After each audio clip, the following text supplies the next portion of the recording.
video. This is Real Housewives of Beverly Hills, Darling, season 11, episode 3.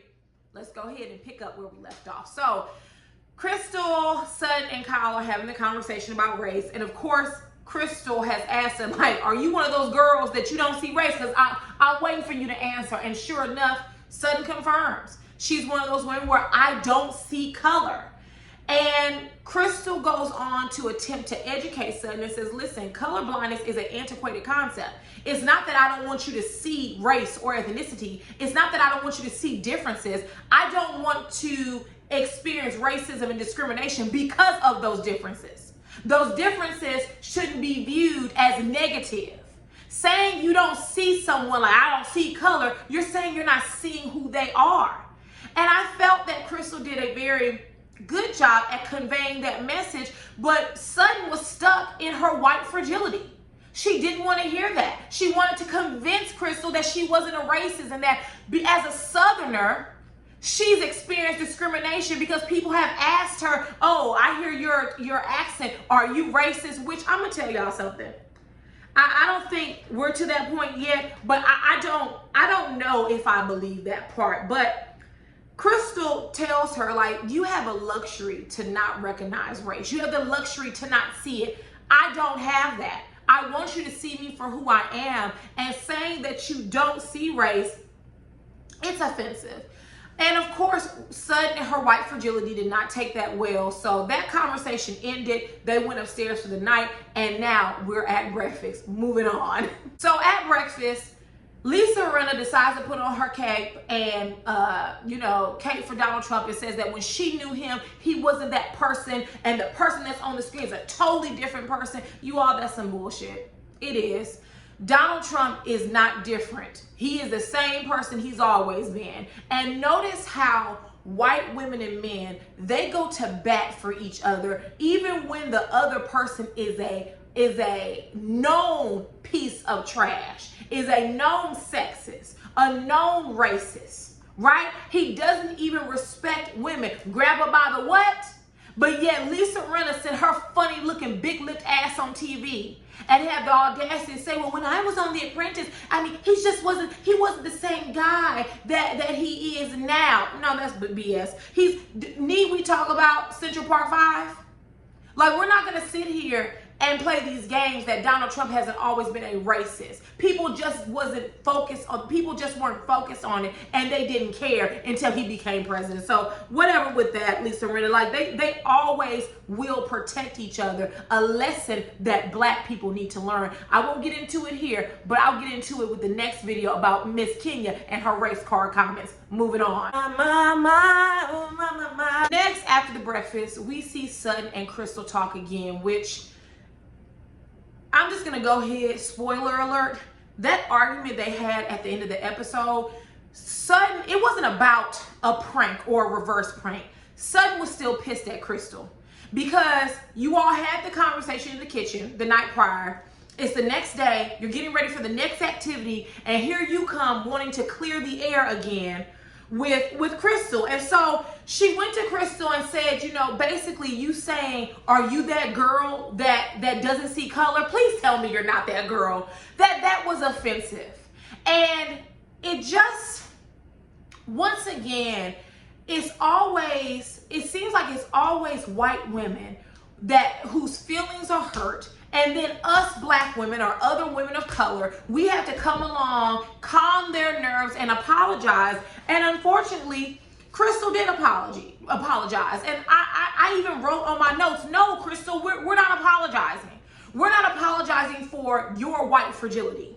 We're not apologizing because you fail to understand how color blindness is offensive and an antiquated, outdated concept. We're not apologizing and you're not the person who experiences racism. Matter of fact, quite the antithesis. You experience white privilege. And on top of that, you are wealthy.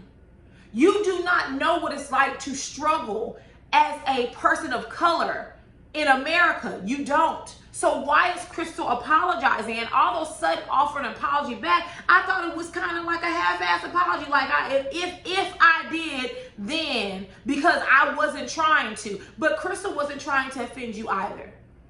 She wasn't trying to offend you. And I just feel like between Real Housewives of Beverly Hills, between Real Housewives of New York, all of this white fragility and this crying and falling out because you can't get your way is going to be nerve-wracking for me as a viewer, because honestly, I don't want my entertainment to always have to be heavy, right? I don't want to always have to talk about racism and discrimination and sexism. I don't always want to talk about that. And to do that in everyday life and then come home and sit on my couch or sit in my bed and have to watch my entertainment discuss these same heavy topics, it's exhausting.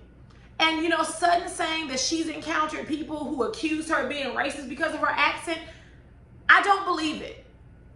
I don't believe it. It could have happened. I just don't believe it. Moving on. Next, we see the ladies go on a brief trip to the VT Railway, and they basically just did a rail bike tour. Nothing too over the top. I have to say, I do appreciate them not putting so much into one day, and not to compare them to any other franchise, but I feel like Real Housewives of Atlanta, they have that bad. They'll have like 2 or 3 activities in one day, and it's like, can we just enjoy that we came here? Can we sit in the house and talk a little bit? You know, have a little bit of drama. But I did enjoy that all they did that morning was the rail bike tour. It looked fun. I don't know if I would have been up for it that time of morning. I probably would have been more like Kathy Hilton, girl, I'm asleep, leave me alone type of deal. But it looked fun and they had a good time.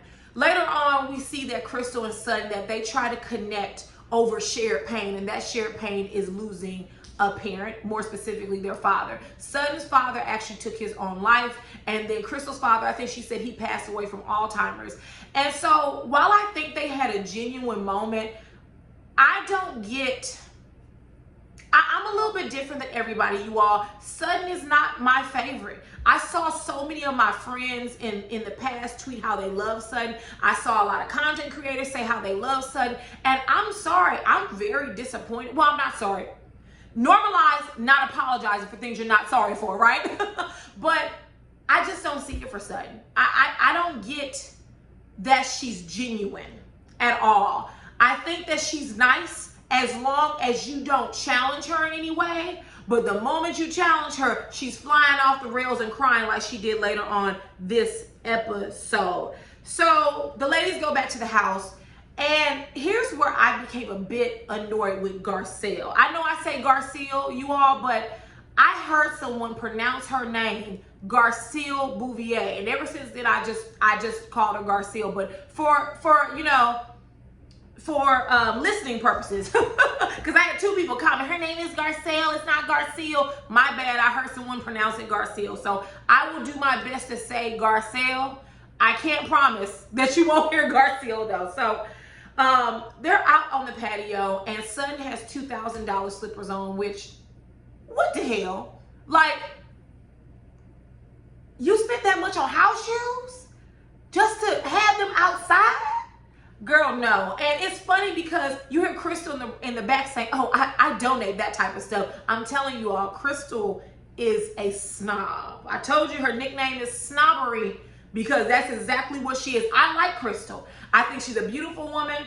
I love how she's an ally in action, but Miss Crystal is a pinch of a snob. So Garcelle brings up Paris Hilton, which, background disclaimer, I don't like Paris Hilton. She has done some things in the past and said some things in the past that were racist. So once you show me who you are, I don't deviate from that. I'm not gonna make up a fairy tale story about you. So I don't like Paris. I think she's a racist, my opinion. And so she begins to talk about Paris to Kathy Hilton. I think I'm starting to see that Garcelle, she doesn't have a boundary. She communicates very bluntly, and it's almost so blunt that it's off-putting. Because I remember when she had Sutton last season, well, where do you get your money from?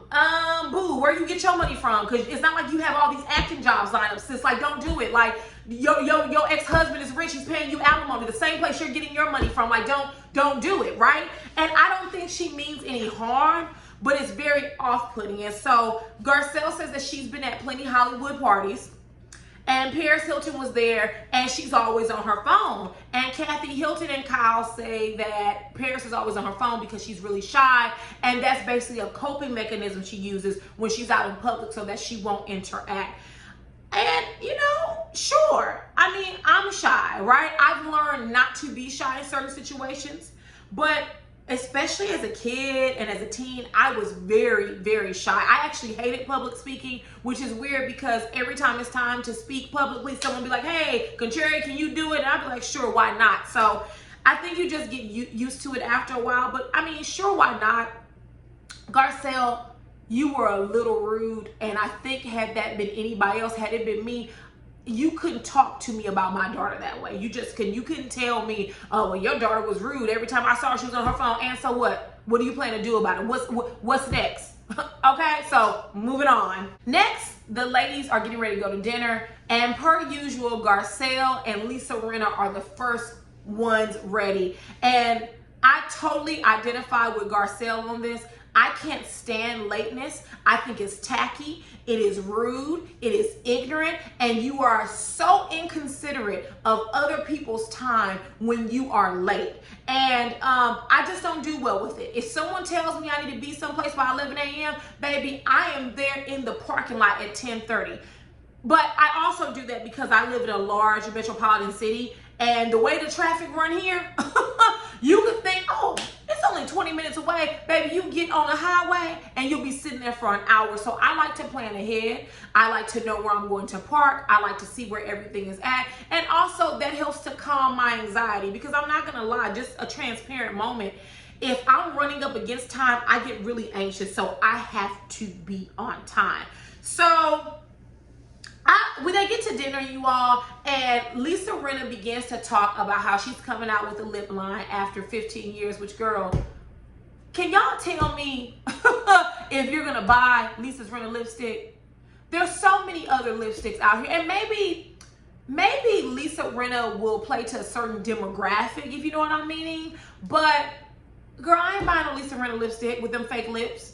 Honey, there are black women with beautiful, pillowy lips. Why am I going to buy something from you when they're fake? But whatever, she has that endeavor going on. Of course, it had to slow down because of the pandemic. Now, sidebar, I know that I'm not the only one who saw this. Sutton and Lisa Rinna are talking. Sutton begins to scratch herself, and then she sniffs her hands. And you know what that means. That means that she stinks. That means that she does that all the time. She scratches and smells herself because there's an odor when she gets done scratching herself. You all, I was over it because for you to be this classy, rich woman, and you know, I've lived in different countries and all that, girl, you scratching and then sniffing yourself? No, ma'am, no, ma'am. So with that, Sutton then brings the conversation she had with Crystal and Kyle up the day prior at the dinner table. And this further solidified to me that Sutton was not apologetic for her actions and that she feels that she was in the right. Once again, that white fragility, that white privilege creeping on in. She tells them that all of a sudden the conversation turned into a race issue. And that was not the truth. It wasn't all of a sudden. Matter of fact, that's why Kyle came to speak to them, to tell them what Garcelle had told her about how, listen, there's a stereotype with black people not paying our bills, yada, yada, yada. And that's what that issue was about. It was about race. So it didn't turn into a race issue, Sutton. And she asked Erica, like, do you feel that you're judged more harshly as a Southerner? Like, do people assume you're racist? And Erica was like, no. And I'm thinking, yes, son, it's just you. If people are identifying you as a racist, it's time to do some introspection, okay? Because you say you're colorblind, but if people are randomly coming to you and thinking you're a racist, which I don't believe no one's approaching Sutton saying, oh, you're a racist, you have a thick accent, you must be a racist. I've encountered white people with thick Southern accents. I live in Texas. I have never said to them, oh, you must be a racist. I've never said that, okay? Never. I don't believe it, okay? You need more people. So then Doreen chimes in And I don't know if Dorit thought she was helping or not, but she tells Sutton that basically she's well traveled and, you know, she's seen so many parts of the world that she could name for you how many places she hasn't visited versus the ones that she has.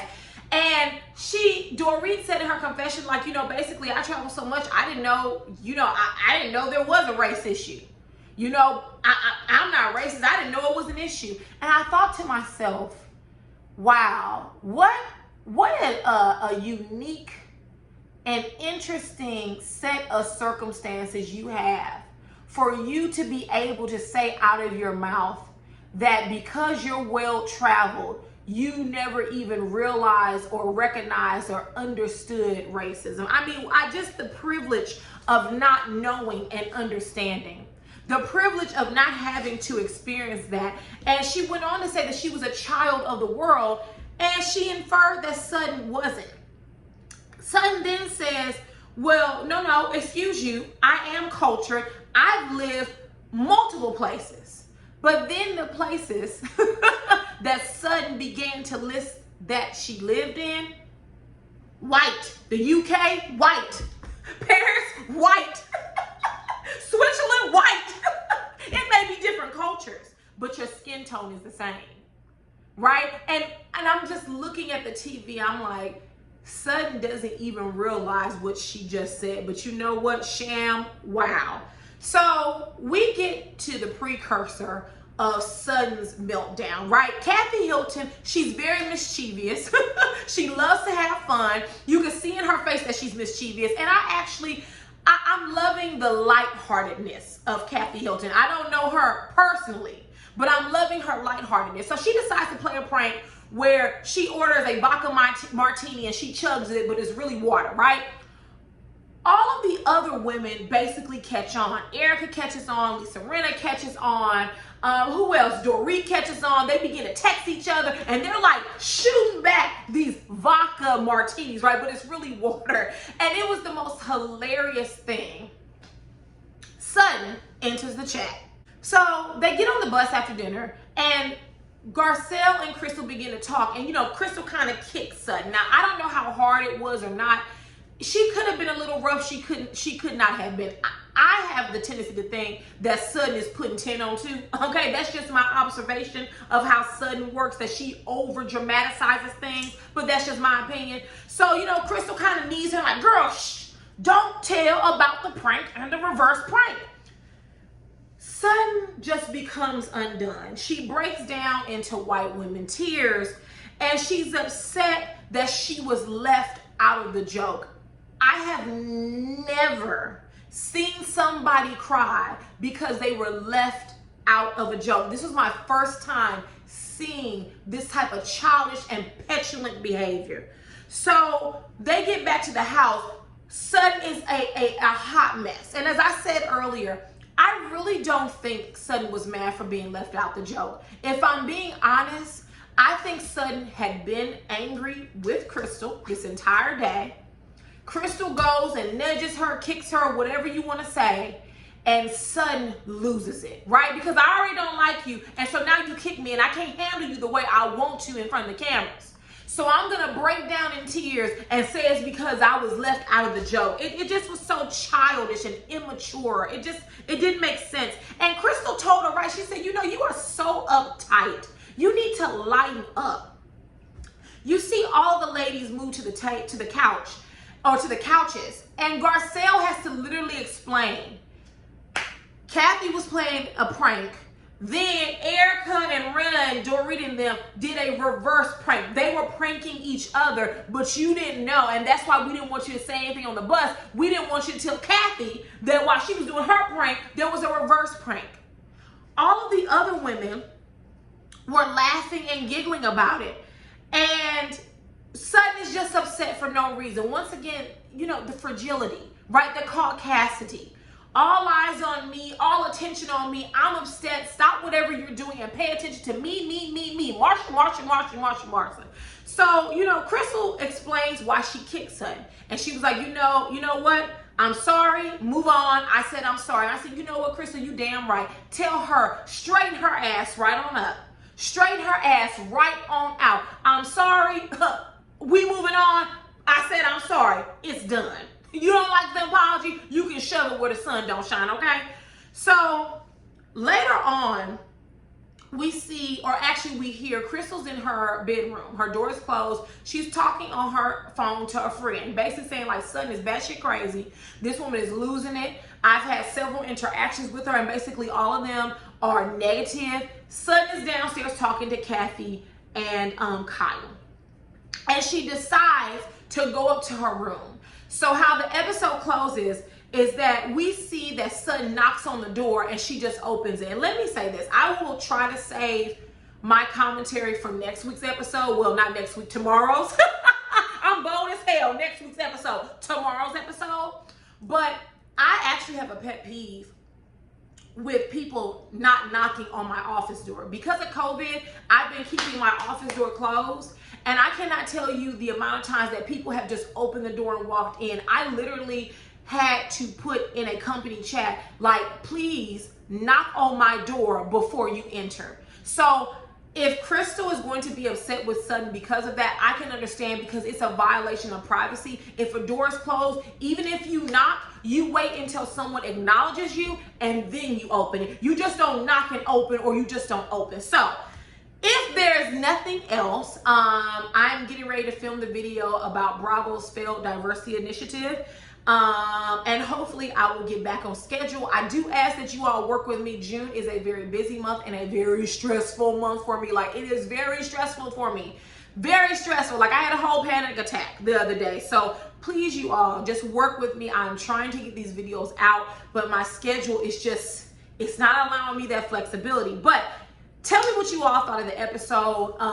Tell me what you all thought of Sutton's meltdown. Like I said, I'm working with the Gap for Beverly Hills, so a lot of times you all have to fill me in, and you guys have been doing a wonderful job. Thank you so much for doing it, and thank you so much for watching, and I will see you all later. Mwah. Bye.